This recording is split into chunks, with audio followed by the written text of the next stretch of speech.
Yo, what is good, Knicks Nation? Welcome back to another episode of New York Knicks Talk. And today we got a special guest, Jonathan from Knicks Film School. How is it going, Jonathan?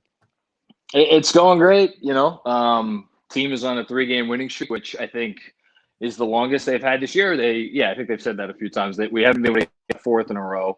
Yeah. I don't know if it's coming tonight. It's going to be tough. I mean, Zion is like unreal. But I think they got a shot. There's no ball, no Josh Hart. So we'll see. It would be cool to get this win, though. I'll say that. Absolutely. I think we went on, three separate 3-game win streaks or two. It's hard for us to get that fourth win. And we were on a crazy homestand, 3 games in a row at home. And then we go on the road for 2 games. And then we're back at home for 7 games in a row? Something like that? I think it's 6. Yeah, I think it's these 2. 6? And then going off the top of my head, I think it's New Orleans, Charlotte, Atlanta. And then there's 3 other ones in there that, but all those games are winnable. I'll say that. And then they go on the West Coast. And that West Coast trip is going to be the deciding factor of the Knicks season this year. So in this episode, we're going to get into a lot. We're going to talk about RJ Barrett, Julius Randle, the Knicks defense, the overall camaraderie about this New York Knicks team exceeding expectations, Tom Thibodeau, Leon Rose, what they're going to do in the offseason. But before I hop into it, if you guys do not know who Jonathan is, he has an amazing YouTube channel, Knicks Film School. He goes live after every single game. He also has his website where he writes amazing articles. That is down below in the description if you guys did not know. And Jonathan, for those that do not know who you are, do you want to introduce yourself? Man, who am I? I ask myself that question every day. No, I'm someone who enjoys talking about the Knicks. But you got the YouTube channel, podcast, Knicks Film School podcast, and then the daily newsletter, which if you want to subscribe to that, easiest thing to do is just go to my Twitter, which is I think on the screen. But yeah, JC Macri, NBA. Perfect. All right. So the first thing I want to talk about is the New York Knicks exceeding expectations. And as we speak, the New York Knicks are the 8th seed with a 28-27 record. We are above 500 this late in the year. Who the hell would have thought? So Jonathan, let's go over your expectations going into the season, where your mind was preseason and what you really thought this Knicks team was going to do. And then fast forward to right now, and how have they exceeded these expectations? Is it the coaching staff? Is it the Julius Randle putting in that extra work and becoming that true number 1 option? So what really is it that these Knicks are exceeding these expectations? Let's see. I wrote so many preseason predictions things and did so many preseason predictions podcasts. I think once they announced the 72-game season, I think I settled in on 28 wins. So hopefully they don't go 0-17 and prove me right on the number. I would like to. I would like to be very wrong. But yeah, no, I don't. I mean, look, if I was wearing my optimist's cap before the year, I probably, even with 72 games, I probably would have said something like, all right, maybe they get up into the low 30s, like 31, 32, 32 and 40, something like that. Because I thought the Thibodeau effect would be real. And I thought that there was a chance that some of the additions they made can really help them in a big way. However, it was not the additions that I like. Honestly, if you probably would have asked me preseason, feeling who is the guy they signed this summer that would have the biggest effect on the team, I might have said Austin Rivers, if I'm just being honest, because I was like, guy put the ball on the floor, he get in a shot, and that. I did like the Burke signing, in fairness, and I liked the Noel signing also. But I thought I was high on Rivers, but bigger than anything was Thibs, because I think there's not enough made in the NBA about just being ready to play every night, being prepared to play every night, and never taking a night off. And Thibs, for whatever faults he might have, and the man has his faults, there has not really been one, maybe the Memphis game last week or over the weekend, which was odd. They came out sluggish, but even that, it's they were trying hard. They were just a little bit off. They always come out ready to play. Last I checked, I think they were the 7th best first half team by net rating in the entire league, which is that's interesting. It's insane, but again, it speaks to their level of preparation. It speaks to the fact that, and look, do they get beat late, with their defense breakdown sometimes, and obviously they go through rush where they can't score the ball, but I think it's been Thibs. I think it's been the coaching staff in total. I think they've reached these guys. Randle obviously has a massive amount to do with it, but I think it takes two, right? I think Randle had to come into this year feeling like, all right, if I get myself into this shape and if I put in the work in the offseason, that these guys will know what to do with me. But all the credit in the world to him. And then, there's been some other, so obviously quickly, I think has been of massive importance, but just sometimes you just got to get on a little bit of a roll and get guys believing in each other and feeling like there's something really at stake. And I think this group believes that, and I believed it early on, and it's kept up. Exactly. Very well said. And I always said going into probably the last 3 Knicks seasons, we need a year where we can have a young core prove that they're actually gelling together and we can win without going out and getting that superstar. Because we know the offseason where we missed out on Kevin Durant, we missed out on Kyrie Irving. We all know that story. But I feel like this is the best case scenario. We got Julius Randle in the building, and his story is so unique. When last year, most Knicks fans wanted him out of the building because he did not perform like we expected him. He was not ready to be that number one option. And then here he is getting that crazy work ethic in this offseason. He completely transformed his game. And it's crazy that Julius Randle is only 26 years old. I feel like a lot of people forget about that. He feels like an established, 30-year-old veteran out there, but he is still very young. And I think the biggest component with this Knicks team so far is their defense. I think that's why they're in every single game. We know their offense is very inconsistent. Some nights they are lights out from beyond the arc. Another night they cannot shoot. But against the Lakers on Monday night, we did not shoot the ball well, but we won that game because of defense. So what's your impressions on the Knicks defense, and how important is it that we are the top defensive team in the league going into this last stretch of the season, especially going up against in that West Coast trip? Yeah, I mean, I think what are they? They're third in defensive rating right now. I guess they're first in points given up, but they play at a snail's pace. So for me, the defensive rating number is more impressive. Yeah, I mean, because not to sound like a coach, or Coach Thibs, but it starts with defense. It really does, because they've really proven it out that on nights when, and listen. Neither Thibs nor anyone in this organization was under any misgivings about this offense being able to be more than it was. My hope before the season was maybe they could be a top 20 offense and a top 10 defense. So knowing that, I think it was really smart that they basically designed this team such that we're going to make life really difficult once teams get to the rim, which they're doing. They have the second best defensive accuracy number at the rim this season, which is great. And that's even without Mitchell Robinson for now. It's been, I think, more than half of the year. The other thing is just like, again, not to be boring, but fundamentals, right? It's like they know how to guard a pick and roll on the perimeter. It felt like we were watching this team play, and they got better under Mike Miller last year, but go back every year, any year you want to go to. And it felt like you could be watching game 4 or game 40. And there were like the same nonsense mistakes over and over and over again. And that comes with guys not putting in the work and taking the stuff seriously and working on the fundamentals and all that stuff. And Thibs and the rest of the coaching staff, I think, has them doing all that. Which is great, because it sets a baseline of competence. And if you do that, I mean, there are nights where teams shoot the hell out of the ball, and they've gotten blown out by the Spurs, the Bucks, Nuggets earlier this season. But you can count the blowouts on one hand, which is, again, for a team that was picked to finish with the lowest win total in the league, it's phenomenal. It's out of this world.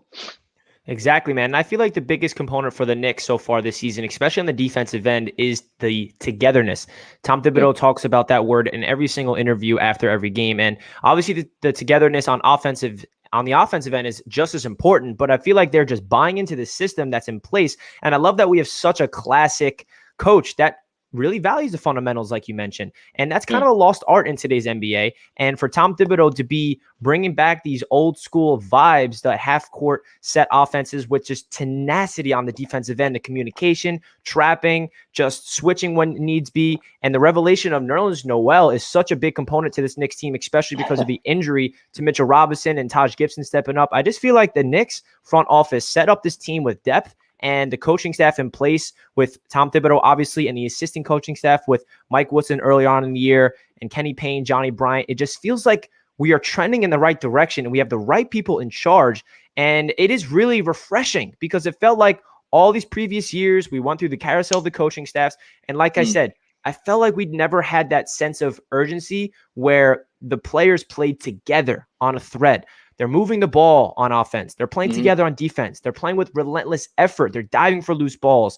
They're in the passing lanes. It just feels like a different culture. And that word culture has always been, misused for the Knicks, a toxic culture. We're trying to rechange the culture, but I really genuinely believe that we're trending in the right direction with the guys in place. And I always felt that coaching matters in any sport, and we're seeing it on full display with Tom Thibodeau. So let's get into Tom Thibodeau a little more because we know that he is the reason why these Knicks are above 500 later on in the year. So what do you think is the biggest impact Tom Thibodeau has had on the young guys, whether it's RJ Barrett, even the rookies, Emmanuel Quickley and Obi Toppin, just the overall defense? So what has Tom Thibodeau done on this Knicks team that really makes you believe that he's the future head coach of this Knicks team? I mean, he's certainly going to be here at this rate for a while. When I think about Thibs, I think about it's really been a two different careers for him. Well, actually, really 3 different careers because he was, I think, at the top of the list of best NBA assistants never to be a head coach for a while, and then obviously he got the job and won Coach of the Year, and I think he had this reputation coming into the year of Thibs eventually grinds on you too much and it's not gonna last. I actually don't think that that's true necessarily because I think it matters who are Thibs guys at the top in terms of his performers, because in Chicago, the leaders in the locker room were, over the course of the time, it was Luol Deng, it was Jimmy Butler, it was Taj Gibson, the guys at the top, the most talented guys on the team, Derrick Rose, they bought in fully 100%. So nobody else had a choice but to continue to fall in line. In Minnesota, the top guys didn't. It was Karl Anthony Towns, and he didn't buy in, and that's why I think that situation went sideways. Here, I think the most important thing he's done is, whether it's him, whether it's Johnny Bryant, whether it was whether it's whoever, Kenny Payne, obviously, the top guys have bought in, and I think Julius Randle and RJ Barrett, they're the leaders of the team. I think they set the tone. I think bringing in Derrick Rose was important. I think the fact that Thibs pushed for that and the front office, went for that, it was big because, again, us fans see him as kind of this broken down MVP who's not anywhere near the player he was. In the league, guys they respect the hell out of Derrick Rose. So him being here and him being fully bought in, obviously Taj is playing a big role. I think that's the most important thing because nobody could step out of line. Guys like Obi, guys like Emmanuel Quickley. And that also, to go back to what you said about the front office and setting the tone and the culture and all that, I think there was, I know Obi Toppin hasn't been great, but that kid works and that kid has a great mentality, wonderful mentality for the game. And you could tell that he's trying his ass off, guys are pushing for him. And Emmanuel Quickley, obviously, we've seen it and he just kind of exudes confidence and he does things the right way. So I think all of it, and then just, you already said it, I'm not going to repeat what you said. The consistent game plan on defense, the players know what they have to do. It's that simple.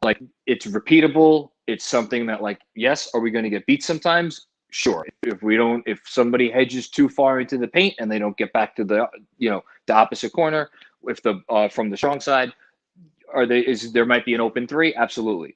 But we've seen less and less of that stuff over the course of the year. The numbers back that up since the All-Star break. They're giving up a lot less open 3s. So yeah, I mean, it's Thibs, man. What can you say about Thibs? He's one of one. There is other Tom Thibodeau, which is kind of probably for the best. Exactly, and I love his personality on the sidelines. He is always upset, no matter we're up by 30 or down by 30. That's what makes him so unique, and I just love Tom Thibodeau. So let's get into our impressions on RJ Barrett in his second season because he is developing into a guy that we think is going to have a bright future for the New York Knicks.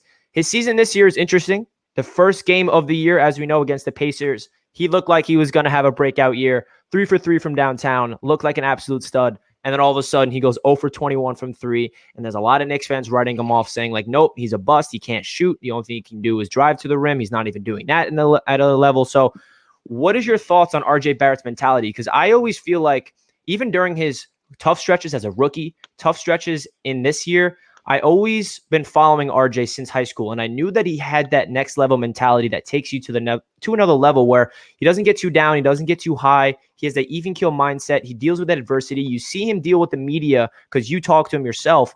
And just the way he deals with, the whole Anthony Edwards situation where Anthony Edwards called him out, and then he got asked about it, and he's like shrugs it off, like, yeah, I saw it, and I can't wait to take the next shot. And one thing that RJ stood out to me in a press conference earlier on in December, the media asked him, RJ, like, why do you keep shooting the three if they're not falling? Like, why do you keep shooting?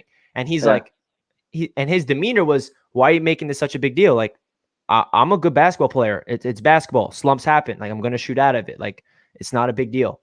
Like, in his mind, it's like, I can shoot. Like, what, you know what I mean? So what's your thoughts on RJ Barrett? Because you definitely have a experience interviewing him. Yeah, no, I mean, I asked him a question earlier today. He's unique, man. He does not lack for confidence at all. Like, he really thinks that he is going to be one of the best players in the league, which at this rate, why shouldn't he think that? And I don't know. You talk about his mentality, and I was critical. I didn't think he was going to be a bust or anything, but I definitely, for a while there earlier this season, was like, all right, well, what's the ceiling here, right? Because we're now over a year in, we're in his second season. He's had an offseason to work, granted, not a traditional offseason, but an offseason to work. And it just, I didn't feel like we were seeing a ton of improvements. And then it started with like the, I guess, 12th game of the year, because he was really not shooting well for like the first 11 games.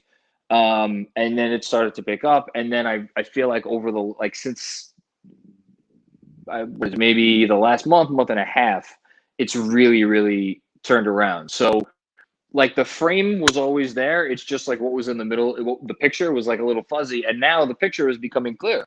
Like, and I do think his mentality has a lot to do with that, but also the article I referenced it on my own pod, about the work that him and Hanlon put in this summer, and that they tried to put in the previous summer, and that they're, more importantly, planning on putting in the summers to come.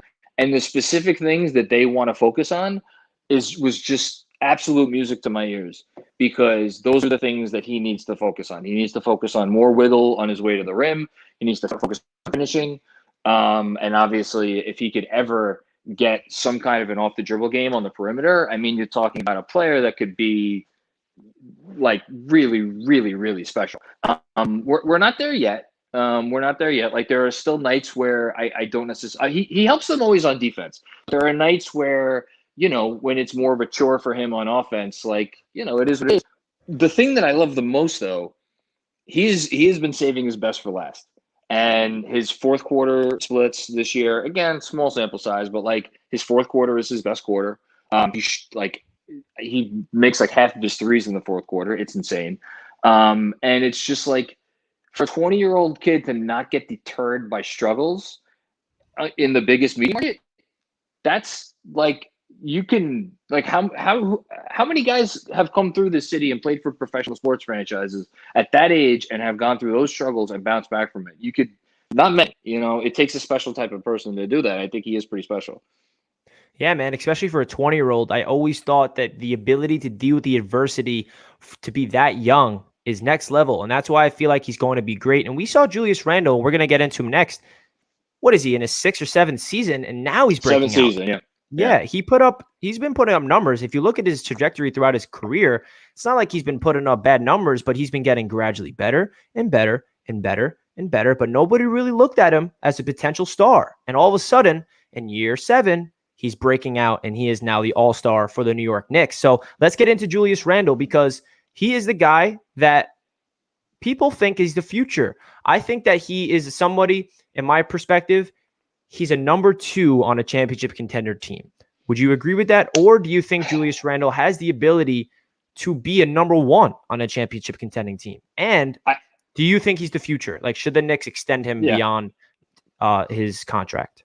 Well, I mean, I would definitely offer him the max extension that they can offer him this summer, because it starts at like $24-25 million a year. And like, even if you factor in a little bit of regression in the shooting, he's proven pretty clearly that he's worth that. So that's easy. In terms of what he is on a championship team,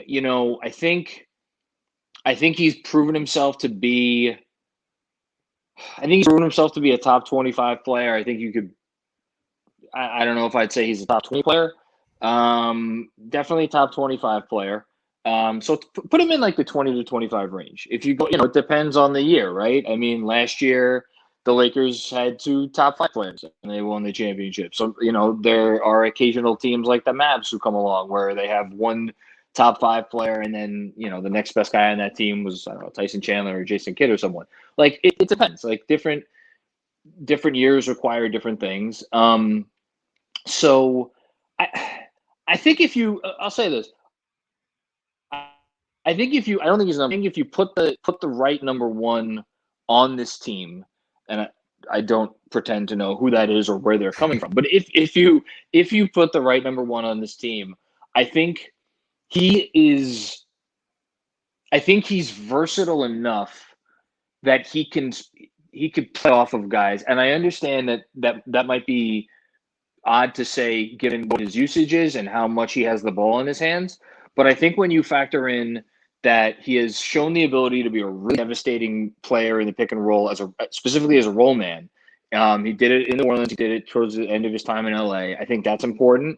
So if you change the complexion of this team and you just have him kind of rolling to the rim a lot more, I think that's a big thing. He's shown himself to be a good cutter, and then obviously the shooting, right? So I do think the shooting is here to stay. I think it's real. He's a devastating, makes tough finishes. I think if you put all that together, it's a sign that he could play off the ball. He could also obviously put the ball in his hands, which is obviously significant. You talk about the other pieces. Talk about RJ Barrett, number 3. I like those odds. You give me Randle 2, RJ Barrett as a number 3, and then Thibs is the coach.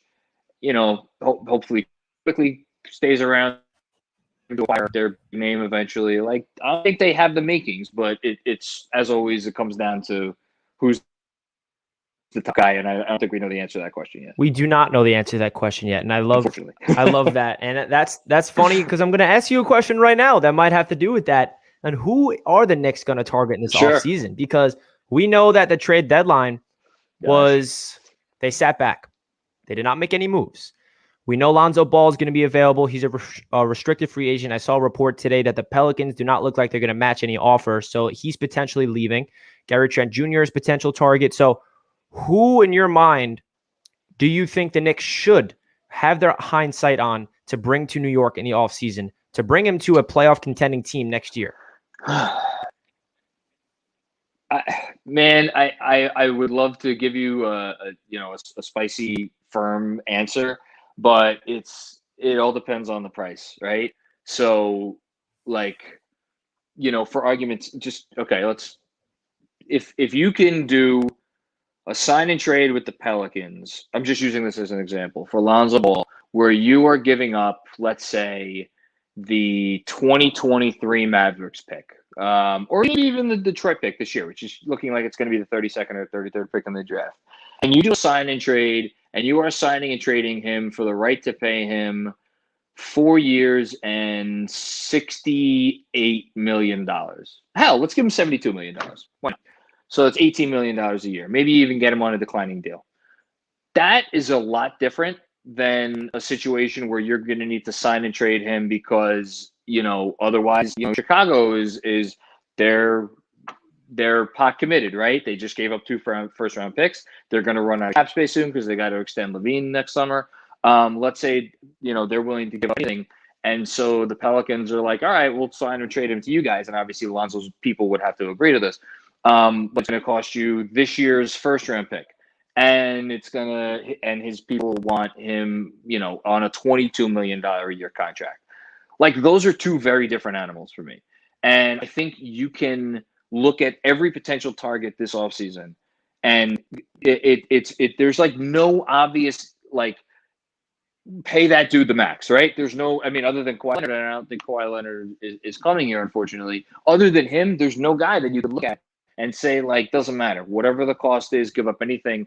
So for the Knicks, I think there are pieces that can help them this summer. But I just think, this isn't going to be a fun answer, but it's going to come down to playing the market right and seeing what opportunities can be had for the right amount of money. Like I mentioned the guy in my newsletter, I think today or yesterday or something, TJ McConnell.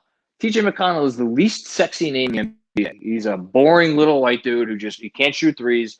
He was a ball boy in Philly that they turned into a point guard. I'm being facetious, but like that dude's a good player, and you might. And I can't stand him because he goes off Nobody against the can Knicks stand all him. the time. He is absolutely a pain in the ass. But guess what? Go look at his numbers. He doesn't just put up numbers against the Knicks. His effective field goal percentage is off the charts this year. He's averaging like 9 point something for 36 minutes. He's a good defender.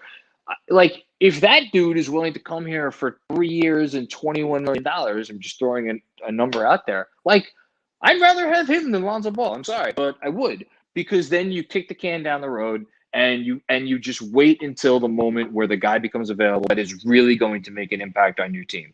And that guy I don't think is available right now. I don't think unless Bradley Beal demands a trade this summer, which maybe he does. But they have to just bide their time, continue building their asset base, and not sign any bad contracts. Don't sign any contracts that you can't trade in a pinch. And if they could do that, I'm not, when the time comes, the time comes, because a superstar will demand a trade to the Knicks at some point. I don't know when it's going to happen, but it's going to happen at some point.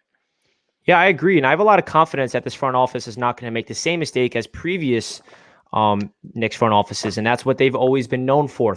They had a lot of money. All right, let's spend it and let's win next year. And then just went down the drain. And we saw Leon Rose's first approach to free agency this year. He handed out 1-year deals. And in the trade deadline, he's like, you know what? I love the squad we have now. And I'm not going to give up assets, because he has a brain for the future and the now. And that's refreshing, because it felt like Steve Mills and all these guys, they were fighting for their jobs and they needed to make a big splash now, because if we don't win next year, my job's on the line. But Leon Rose came in the building and he has a long-term vision right now. And that's refreshing as a Knicks fan, because if you do not have the eyesight on the future, then you're just never going to get to that sustainable winner. So my last question for you is, what's your confidence level in Leon Rose and their front office to build a sustainable winner here in New York after seeing their first free agency and their first draft and their first trade deadline? I'm confident. I'll say it's cautious optimism. I definitely trust Brock Aller. I trust William Wesley's connections. I trust Walt Perrin as a draft guy. And most of all, I trust Leon Rose's ability to hear a lot of voices and keep things positive and leave no question about who is in charge, and everybody being comfortable with the fact that, like, all right, my voice is going to be heard here, but at the end of the day, this is Leon's call. And I do think he has a hold on this organization, and I think it helps that players around the league know him and like him, and he has obviously represented some of the biggest names in the sport. I do think that matters. But it only matters if you show the ability to be able to run an organization soundly. And thus far, he has been able to run this organization soundly. So I'm confident. I would caution everybody to, like, again, it may not happen this offseason. And I know that's not what anybody wants to hear, but it may not happen this offseason because it's not up to them. It really isn't. It's up to, like I said before, when is the next star going to demand a trade? And that is what everything that they have done since the day Leon Rose took over, hiring Thibs, saving flexibility, acquiring future draft picks, obviously second round picks mostly, but yes, it's all gearing up to being able to make that big trade. And as long as they maintain the ability to do that, I am very confident that when the opportunity comes, Leon won't screw it up. So we'll just have to wait and see when that happens. But like I said, I do think it's going to happen. So that's exciting. Yeah. Only time will tell. We'll see if the Knicks can actually keep up this. I feel like we needed this year in order for us to be an attractive destination. We've always been in the market for these free agents and always like, oh, why does nobody want to come to New York? Well, it's because we have a toxic, environment there. But now it feels like it's turning. We're winning with the core we have now. So this is important. So, Jonathan, I want to thank you so much for joining in on a New York Knicks talk with me. I know you're very busy over on Knicks Film School podcast and what you do over there, newsletter. Shout out to everybody in the chat for tuning in. Hope you guys enjoyed. Make sure you smash that thumbs up button and do not forget to subscribe to Jonathan down below in the description. His website and his YouTube channel is there. Jonathan, anything you'd like to say before we sign off today?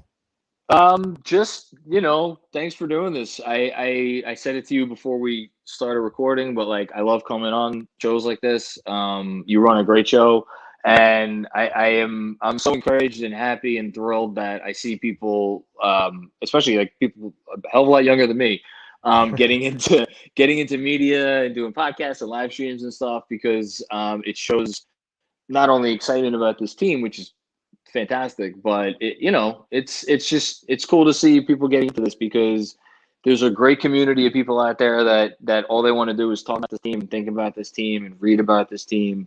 And so when you get smart people to put together shows and get guests and everything, it's awesome to see, man. So congratulations, and keep it up, man.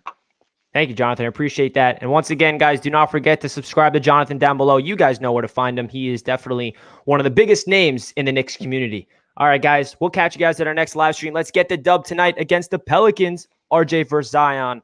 I'll catch you guys in the next video. Peace out, everybody. Let's go Knicks.